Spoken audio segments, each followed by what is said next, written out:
Welcome to this edition of the Million Dollar Mastermind podcast. This is where we pick the brains of high achievers from all walks of life and get their hard-earned, real-world insights on winning. I'm your host, Larry Weidel. This is going to be a lot of fun. We're talking to Uli Schoberer, and Uli doesn't do many interviews, doesn't really have time to do a lot of social media and interviews because he's doing great things out in the business world. And so welcome, Uli. And what's that picture over your shoulder? Welcome to you. It's Peter Sagan. He's a long-time user of SRM, and his best periods, he always was on SRM when he was at Team Cannondale and later at Team Tinkoff. And yeah, he got a friend, and he used always my product. Like a lot of other cyclists, but he really needed it to get the position where he was and getting all these world titles and all the wins he had. Yeah, and he was known for power. Now, what Uli has done, you can go to the Global Cycling Network on YouTube, and they've got a short clip on Uli. They call him the godfather of power. And Uli is an unsung, really doesn't get even a little bit of the recognition he deserves for revolutionizing the professional cycling world by the introduction of basically putting the computers on the bike with the, he's got a power meter built in and the crank. He ties all of this information coming off the crank where the pedals go around and somehow figured out how to put that into a microcomputer on the bike where you can keep up with heart rate, watts, a lot of data, and you can really refine your efforts and you can really measure your progress. And I'll let Uli describe it. But what happens is over like a professional racers, they go hundreds of miles a day. And you have to pace yourself sometimes. You have to know where the body is. If you know where your body is and how it's responding, it makes it easier for you to get the most out of yourself, And anyway, it's revolutionized pro racing. And Greg LeMond, how many tours did Greg LeMond win? Before there was Lance Armstrong. He won 3. How many? Lance won 7. Greg LeMond won 3 Tour de France. 3. Yeah, so he won 3, and he said he thought in his opinion, the biggest development in the world of pro racing and cycling is the power meter that you brought to the industry. And so what I love about what you've done with the power meter is facts. You go off feelings, but your facts really is what the truth is. And it's hard to measure the facts if you're running, you're cycling or whatever, you're trying to guessing where you are.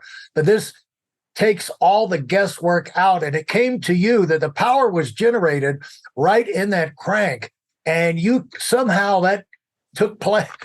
You were clever enough with that engineering mind of yours to be able to figure out how to take that motion, that force, and put it into a computer with displays and revolutionize the entire sport. Congratulations, man. That's just a revolutionary achievement. And, you got to be really satisfied for doing that. But have you learned, I'm sure your understanding of how that works has advanced tremendously from when you had the first idea and started playing with the idea. Yeah.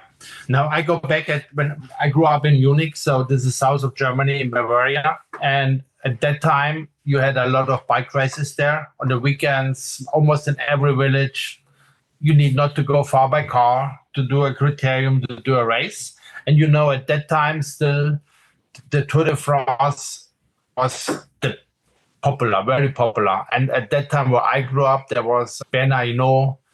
And even when I was very little, there was still Eddy Merckx racing. And my father was like to ride the bike, was not a racer and did not competition. But I started when I was young to do football and others. Then I did bike races. And I, from myself, want to optimize everything to the perfection.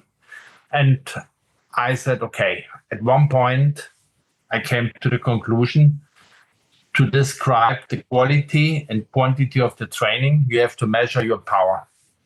And the power is a value that really describes your strengths, how strong you are. Because if you watch now the tour, everyone in the TV is an expert now telling about power numbers of all these guys, watts per kilogram and all of this. But when I started this, no one knows anything. Everybody into an expert, yeah. Now everyone is an expert and people are an expert. I know when I grew up and I went to the team and tried to explain them, you need to measure your power. They were the ones who said, I don't need this, I don't need this. But now they are the managers to measure the power. Anyway, so I was lucky that I finished school and I started at the university to get an engineer in biomedical engineering and still did on the weekend my bike racing.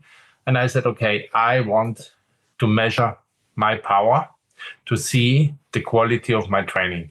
And then I had the idea, because I'm a medical engineer, but as a medical engineer, you have to develop hip implants, you have to develop heart paces, you have to develop operation chairs, whatever. So you learn a lot.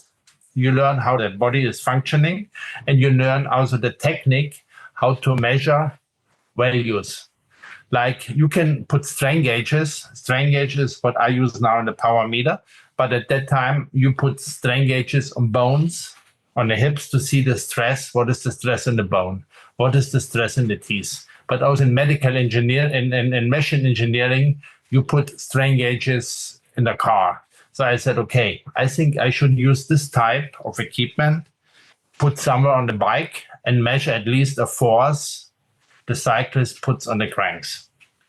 And a strain gauge is, maybe I should explain, it's a grid of metal, very fine grid. You glue on the surface, and this measures the deflection of the surface and puts it into electrical value, because you put some current on and then you can measure the change of the resistance of this grid. And then to measure power, you need two values. So one is how hard the guy puts the force into the pedal, and then the other one, how fast. But to measure fast is the cadence.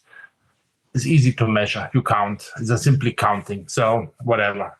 So if you, let's say, provide 100 watts, it's the product of pushing the pedals, let's say, with 50 Newton, and then have a cadence of whatever, 60, whatever. It's not as important, but you have to measure two values. But the challenge on a bike is the crank is turning. So you cannot put a cable. So you have a turning device, and from this turning device, you have to transmit the data to the frame. Because on the frame, maybe you have a cable or whatever that's linked to a computer and shows the data. So this was one of the biggest challenges. Right now, it's not a challenge anymore because everyone knows, okay, you have ANT, you have Bluetooth, you have all these things. But in 1986, nothing of this was existent. Nothing. So you have to make some ways to get this done. And in 86, even no one had a computer. And then now to put a computer on the bike, and myself, I built my first bike computer. I went to a bike race and they were laughing at me. They said, now he has a Game Boy. Who needs a bike computer? All the other guys said, no one needs a bike computer. You have to push the pedals hard. You don't need a computer. And now tell the guys at the Tour de France, everyone has a bike computer. But 30 years ago, no one had a bike computer. And no one could not do any race without a bike computer. Take away of the top guys the bike computer. Now we have to race without. They are probably not able to do this. Be like racing. It would be like racing blind now. It'd be like racing blind without the computer. Still have the feeling and the motivation, how it is. And maybe, I remember maybe 6 years ago or 5 years ago, I was at a meeting with the UCI. They said, okay, maybe it would be good if no one would have a bike computer. Then I started to make a power meter that only can record the data for after race analysis. So the power meter records, and after the race, you can analyze the data and have a look at this. Because if they really want to forbid the bike computer, but then also maybe they have to forbid the connection to the sports director in the car and all this, maybe it would be, because then everyone gets more self-responsible. Yeah. I think they'd have a lot of resistance to pull that off. Let me ask you this about in terms of you and your, tremendous, you had a tremendous either courage, either insight or stubbornness to cause you to, once you got this idea that this was a possibility, when it came to your mind, it was just a possibility. And for you to go from that when you're young on a passion of riding bikes and say, this can be a difference maker, we've got to do it. You go to school to figure out how to make it happen. You get your degree in it. And all the time you're getting resistance from people that you discuss the idea with. What do you think gave you that determination to just stay on that track and say, I'm going to figure it out? Was it because everybody said it couldn't be done or was stupid or something, just to prove your point? Yeah, I was happy to work at the very beginning with the German Federation. It was just in the time East and West Germany merged together. And there were very high scientific coaches coming from East Germany. One was, for example, Sigvard Lüchertz. The other was Wolfram Lindner. These are East German coaches, and they know the strengths, the importance of the information to have getting the power. But then also very early, I met Greg LeMond, and he was at that time a really open-minded cyclist with all innovations. I met him a little later. Yeah. And then actually at that time, there was one other thing that has nothing to do with cycling, because I grew up in Munich, but then I started at the university in Aachen that is close to Cologne. And in Cologne was the center of the German Space Agency. I call it ESA, it's whatever. And they worked at that time, it's long ago, it's 30 years ago, with a university in Italy to measure the decrease of performance when you are in space, and especially at that time at the Russian cosmonauts. This was even before the Soviet Union fell apart. So they needed a device they can put in the space station Mir to track the decrease of your strength when your body has no gravity.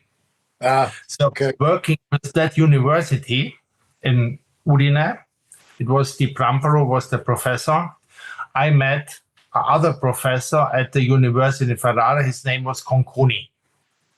And he was at that time the doctor of the UCI. And he developed a so-called Conconi test. And he was deeply involved in all the cycling. So when he said, Uli, I need your device because we have some new products. We want to see the performance of, it was the EPO area when it started, and he needed a lot of power meters to measure what is the effect of, you call it now doping, but at that time it was not called doping, but to measure what does this product increase your performance. Was 30 years ago. Right. So, and at that time, then they worked with all the professional teams. They needed this to track more or less the quality of the training, with the quality of the nutrition, with the quality of the medication, with the quality of everything, how you get better. So right. This is why it was then early spread to all the professionals. Thanks for listening to the Million Dollar Mastermind. If you felt there were any valuable takeaways from this episode, please take a minute and leave us a 5-star review. Your feedback is important and really helps us get the word out to a wider audience. Remember, we have a valuable webinar that is absolutely free. Register for it right now at weidelonwinning.com.